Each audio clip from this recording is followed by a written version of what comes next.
조갑제 TV 시청자 여러분 안녕하십니까. 2024년 6월 26일 오후 5시 30분입니다.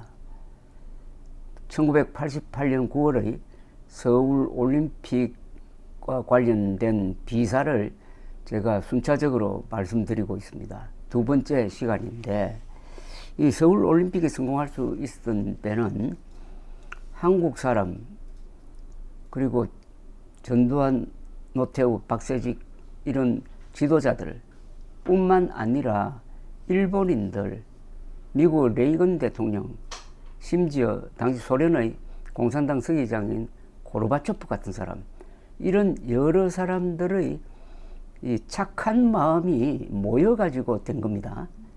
이 점을 제가 강조를 해드리려고 합니다. 국제사회에서는 힘만 지배하고 그런 정글의 논리만 통하는 게 아니라, 가끔은 사람들이 착한 마음을 가질 때 그 착한 마음을 용감한 사람이, 또 부지런한 사람이 잘 조직하면은 서울 올림픽과 같은 엄청난 일을 만들어서 그 덕분에 수많은 사람들이 자유, 평화, 번영을 누리게 된다 하는 대표적 사례가 서울 올림픽입니다. 그래서 한국인이 한민족으로 출발을 해서 지난 2000년 동안에 이룩한 위대한 사건 중에서 대표적인 겁니다. 근데 이 착한 마음이라는 것은 그 자체만으로는 별로 힘이 없습니다. 착한 마음은 반드시 조직이 되어야 됩니다. 그리고 착한 마음을 조직하면 그게 용감한 마음으로 바뀝니다. 이게 바로 유능하다는 거죠. 무능한 사람이 착하기만 해야 그 무슨 의미가 있겠습니까? 유능하고 착하고 용감하고 이런 마음이 모여서 서울 올림픽이라는 드라마를 만들어내었는데, 그것은 역시 서울 올림픽을 주도한 세력, 전두환, 노태우, 박세직 뭐 이런 분들로 대표되는 이 주체 세력이 뛰어났다는 얘기입니다. 그들은 최다의 참여, 그리고 최고의 경기 운영, 최선의 안전, 최대의 수익을 올렸습니다. 이게 수치로 증명이 됩니다. 서울 올림픽의 성공은. 이 박정희, 전두환 두 대통령의 올림픽 대전략을 외교에서 집행한 사람은 노태우 대통령이었습니다. 물론 노태우 대통령이 조직위원장을 하고 해서 이 서울 올림픽에 애착을 가진 분인데, 이분이 대통령이 된 다음에 동구와 소련 공산 체제가 무너지고 있는 기회를 잡아서 서울 올림픽의 성과를 북방 외교로 확장시켰습니다. 그래서 임기 중에 한소 수교, 한국과 소련입니다. 한중 수교, 한국과 베트남 수교까지 이루어가지고, 또 유엔 동시가입을 해가지고 한국인의 활동 공간을 지구촌 전체로 확대시켜서 한국인의 운명을 바꿨다, 이렇게 되겠습니다. 서울 올림픽이 동구 소련 사람들을 각성시켜 그 이듬해 1989년의 공산체제 붕괴를 재촉한 요인이 되었다는 이야기는 많은데, 또 하나 1987년 6.29 선언을 통하여 한국의 민주화에 결정적 역할을 했다는 점에 대해서는 사람들이 놓치고 있습니다. 전두환 대통령은 단임제 실천으로 평화적 정권 이양, 물가 안정을 기본축으로 한 경제 성장, 그리고 올림픽 준비를 자신의 3대 임무로 설정해가지고 우직하게 밀어붙였는데, 세계 가운데 가장 정성을 다해 챙긴 것은 서울 올림픽이었습니다. 그래서 이 이야기를 좀 하겠습니다. 제5공화국의 청와대는 통치사료 담당 비서관을 두었습니다. 조선조의 사관을 닮은 이 자리에 있었던 분이 동아일보 정치부 기자 출신인 김성익 선생이었는데, 1986년에서 88년 사이 그가 기록한 격동기의 대통령 은행은 드라마 대사처럼 아주 생생합니다. 비공개 자리에서 쏟아낸 입담 좋은 전두환 대통령의 솔직한 말은 구수하고 인간적이기도 합니다. 올림픽과 관련된 전두환 어록을 따라가다가 보면 문득 순정이라는 단어가 생각이 납니다. 서울 올림픽에 꽂힌 한 사나이의 순정. 근데 1986년 3월 1일 오후 청와대 영빈관에서 서울 아시아 경기대회 운영계획 보고회가 대통령 주재로 열렸는데, 이 자리에는 김만재 부총리, 장세동 안기부장, 손재석 문교장관, 박세직 체육부 장관, 이혜원 보사부 장관, 김종화 대한체육회장 등 135명이 참석했습니다. 이 자리에서 전두환 대통령은 이렇게 강조한 것으로 기록이 되어 있습니다. 8688을 우리가 어떻게 유치했습니까?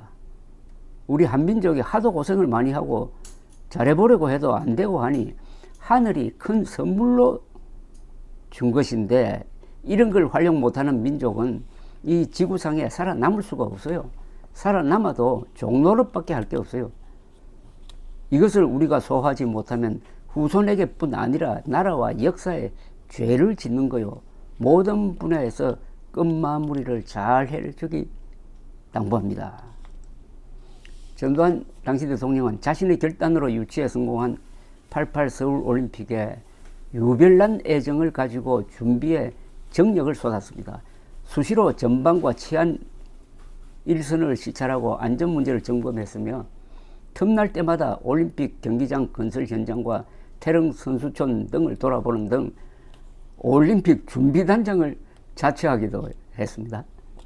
1986년 3월 17일 대통령은 청와대 만찬에 기독교 지도자들을 초대를 했는데, 여기서 올림픽의 남북관계에서 결정적 변수가 될 것임을 예언합니다. 전두환 당시 대통령은 이렇게 이야기합니다. 우리가 올림픽을 하면 자동적으로 16일간 텔레비전을 돌려서 전 세계 40억 인구가 보게 됩니다. 그 선전비를 돈으로 따지면 얼마나 되겠어요? 그게 바로 우리 국력이고 경제력이고 우리 제품에 대한 보장이 됩니다. 그렇게 밀고 가면 북한이 어떻게 되겠습니까? 체제가 무너집니다. 그걸 북한이 잘 알 겁니다. 자기네 체제를 유지하느냐 못하느냐 하는 기로입니다. 김정일이가 세습을 하려면 한국이 8688을 못하게 해야 하고, 그러려면 버마 사건식으로 게릴라를 집어넣는다든지 가만 안 있을 것으로 봅니다. 그래서 우리가 미국과도 협조해서 군경이 만반의 태세를 갖추고 있는 겁니다.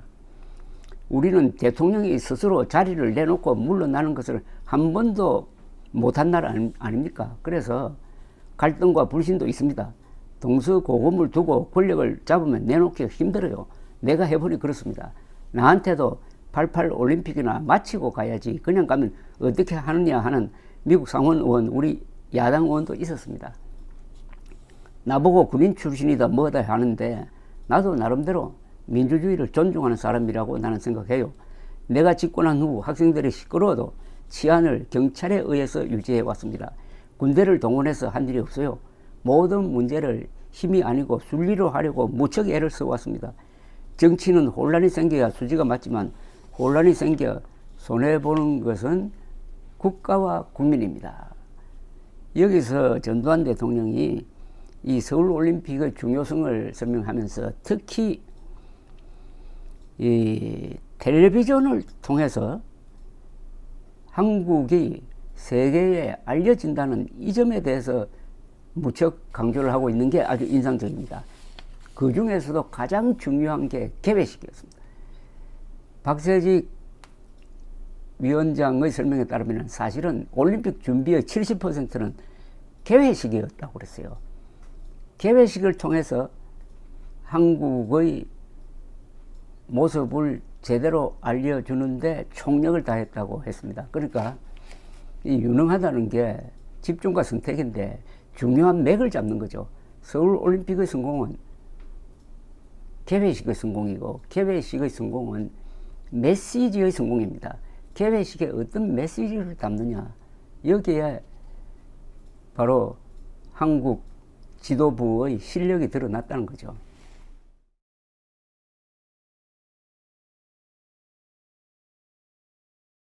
전두환 대통령은 1986년 4월 28일 낮 주요 언론사 사장들을 청와대로 초청해가지고 점심을 함께 하면서 이런 비화를 틀어놓습니다. 내가 늘 말하지만 대통령이 어떤 일이 있어도 임기를 마치기 전에 죽지 않고 임기를 마치고 살아나가면은 민주주의 발전에 큰 전기가 된다는 것을 강조하고 싶어요. 내가 반드시 살아서 나가야 합니다. 개인적으로는 설사 빨리 죽으면 좋겠다고 생각하더라도 나라를 생각해서는 내가 살아서 임기를 끝내고 물러가야 됩니다. 북한이 우리한테 별별 방해 공작을 다 하고 있지 않습니까? 올림픽을 반대하다가 공동 주최하자고 하다가 이제는 종목을 반반씩 나누자 24개 종목 중에 10종목만 내놔라 우는. 내가 이번에 IOC 위원장을 만나보니 소련, 중공, 쿠바, 동구권이 어울려가지고 IOC에 겁을 주었답니다. 이북에서 올림픽 종목을 몇 종목 안 주면은 서울을 밀어버린다고 한다는 거예요. 언론에는 비밀입니다만 내가 구라파 방문 중에 사마란치 IOC 위원장이 스페인에서 스위스로 날아와서 만났습니다. 이분이 손을 떨면서 긴장을 해요. 이북이 군사적 준비가 다 되어 있다고 이야기를 해요. 립시 주한 미군 사령관이 미국에서의 기자회견에서 북의 동향이 심상치 않다고 했는데 괜찮으냐고 나에게 물어요. 그래서 당신이 직접 들었느냐고 되물었어요. 직접도 듣고 소련, 중공, 쿠바 등 몇 나라에서도 그러더라는 이야기예요. 그러면서 하는 말이 그러지 말고 이북한테 10개 종목을 떼어주고 서울올림픽을 성공시키면 어떠냐고 그래요. 그래서 내가 절대 그런 이야기 하지 말라고 하면서 한국이 이북에 비해서 군사력이 약한 것은 사실이지만은 50년대처럼 그렇게 약한 것은 아니다. 우리는 주한미군이 있지 않느냐. 걱정 말라고 했습니다. 내가 이북에 한 종목도 못 준다고 했어요. 당신이 지금까지 의연하게 잘해왔는데 내가 대통령으로 있는 한 걱정 말라고 했습니다.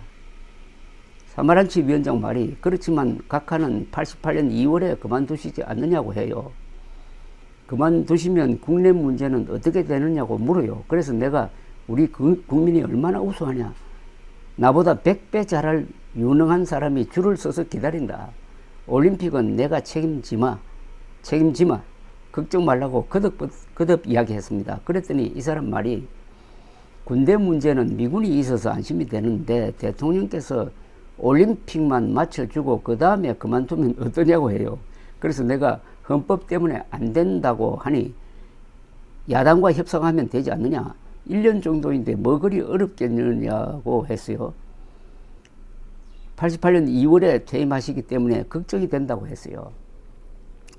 8688이 다가오는데 나도 대통령을 무사히 끝내고 안전하게 보따리 사서 우리 집에 돌아가도록 선례를 남겨야 선진화하는 길입니다. 민주주의를 위해서는 가급적 내가 속상한 일을 참고 순리로 여론에 의해 풀려나가게 되기를 기대합니다. 독사도 밟으면 무너는 겁니다. 외국 언론이나 외국 국회의원이 정부를 까면은 우리 언론은 좋다고 그걸 잡아서 쓸 게 아니라 우리 정부를 보호해 줘야 합니다. 1986년 8월 11일 오전 전두환 당시 대통령은 청와대 상춘제에서 청와대 출입 기자단과 간담회를 가졌는데 여기서 비화를 하나 공개를 합니다. 버마에서 아웅산 사건을 당하고 몇 분 사이로 죽을 뻔한 위기를 넘기고 난 다음에 비행기를 타고 돌아오면서 여러 가지 상념에 잠이 오질 않았어요. 내가 그때 내자에게 말했어요. 이번에 내가 죽었더라면 나라가 어떻게 됐겠느냐고. 내가 살았으니 무엇을 해야 하느냐고. 하늘이 하는 일이지 인력으로만 되는 일이 아니지 않느냐. 내가 살았다는 것은 분명히 하늘이 나한테 하라고 하는 일이 있지 않겠느냐. 그런 이야기를 했습니다. 내가 새로이 굳게 마음을 먹었습니다. 어떻게 하든지 전쟁을 막아야겠다. 그래서 국민들의 고통을 들어야 되겠다고 마음을 먹었어요. 이와 같이 내 집념은 생사를 넘는 강력한 것이라고 할 수 있습니다. 칼 007기 격추 사건이 얼마나 슬프고 원통한 일이었습니까? 그리고 한 달 후에 버마에서 북한이 나를 죽이려고 테러를 했는데 원래 국가 원수에 대한 테러는 선전포고 사유가 될 수 있어요. 그때 우리 군에서는 육군, 해군, 공군 할 것 없이 북한을 때리려고 해서 세네월드 유엔군 사령관이 얼굴이 새하얗게 됐어요. 내가 버마에서 돌아와 보니 군에서 전부 때릴 준비가 다 되어 있었어요. 위에서 승인을 안 해도 들어가겠다는 거야. 당하고 있을 수만은 없지 않느냐고. 그래서 내가 그 보고를 받고 바쁜 가운데에서 전방을 돌고 군 지휘관들을 만나서 이렇게 이야기를 했습니다. 나라를 사랑하고 대통령에 대한 충성심을 보여준 데 대해서는 감사한다. 그러나 전투를 하고 안 하고 하는 상황 판단은 국가 원수로서 폭넓게 보니 여러분보다는 낫다. 내가 필요한 시기, 적절한 시기에 때리라고 할 때 때리라고 했어요. 내 명령 없이 병사 한 명이라도 넘으면 나에 대한 불충이다. 내 명령에 따르라. 그렇게 진정을 시켰습니다. 지금 북한이 대화를 하지 않는 것은 88년까지 승부를 보려는 저의를 갖고 있다고 나는 봐요. 북한은 30년 이상 국민 복지를 희생하고 군사비에 투자를 하고 있습니다. 우리는 GNP 규모가 해마다 커지니까 북한이 군사력으로 경쟁하는 데는 한계가 오게 되어 있어요. 88년에 올림픽과 정권 이양이 잘 끝나면은 북한은 대화 노선으로 나오지 않을 수 없습니다. 90년에 가면 틀림없이 진짜 대화를 하려고 할 것이고, 올림픽만 끝나면은 중공과 소련도 우리한테 태도가 달라질 겁니다. 그러나 어떤 분야든 우리가 취약점을 보이면은 전애들은 집중 공격을 해요. 당시 전두환 대통령은 서울 올림픽을 둘러싼 이 국제적 움직임에 정확한 시각을 가지고 접근하고 있었다는 것을 알 수가 있습니다. 무엇보다도 서울 올림픽이 남북 대결에서 결정적인 계기가 될 것이다. 그러니까 북한이 사생결단을 하고 막으려 할 것이다. 1983년 10월 9일 미얀마에서 있었던 랭군 테러,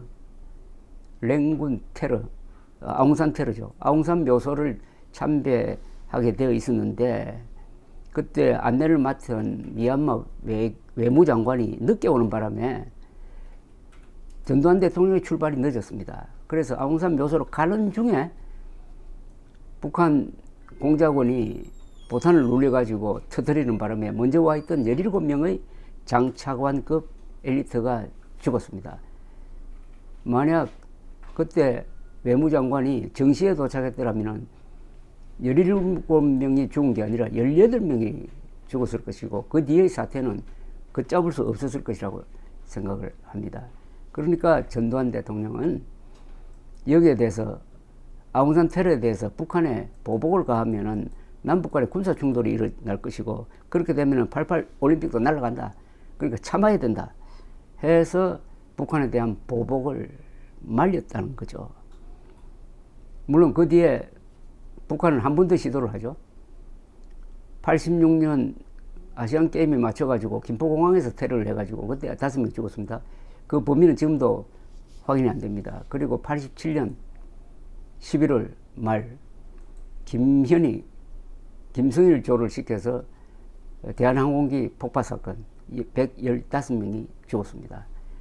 이것은 김성일 그리고 김현희 두 사람이 일본 위조 여권을 갖고 있었습니다. 그래서 잡히더라도 북한 사람임이 들통 안 나도록 조치를 취해서 했는데, 결국 두 사람이 바레인 공항에서 일본 외교관에 의해서 출국이 차단되고, 그 순간 김성일이는 담뱃개비 속에 감추어 두었던 청산가리를 씹어서 현장에서 죽고, 김현희도 따라서 했지만은 그 순간 어머니 생각이 나서 좀 멈칫했다는 걸 아닙니까? 그렇게 살았습니다. 그래서 이 사건이 김정일이가 서울 올림픽을 방해하기 위해서 일으킨 항공 테러라는 게 알려지면서 국제사회에서 북한 정권이 더 고립되고, 그 이후 88 서울 올림픽까지는 차마 북한도 다시 테러를 할 엄두가 나지 않았던 저간의 배경을 깔고 전두환 대통령이 이야기를 하고 있습니다. 전두환 대통령은 서울 올림픽을 성공시키면은 남북 대결에서 우리가 우위를 점한다. 서울 올림픽 준비를 통해서 한국 사회의 모든 분야가 업그레이드 된다. 서울 올림픽을 추진하면서 자연스럽게 소련 동구권과 접촉할 수 있으므로 일종의 채널이 생긴다. 이런 대전략을 갖고 밀어붙이니까 아웅산 테러를 당해도 참을 수밖에 없다는 선택을 한 거죠. 그런데 북한은 그게 안 되니까 1989년에 평양에서 세계 청년축전이라는 것을 개최를 합니다. 아무도 알아주지 않는. 그 준비를 위해서 생돈 50억 달러를 씁니다. 그게 바로 경제를 휘청하게 만들어서 1990년에 가면은 대기금 사태가 발생하게 되는 거죠. 이 뒤의 이야기는 또 세 번째 프로에서 말씀드리겠습니다. 감사합니다.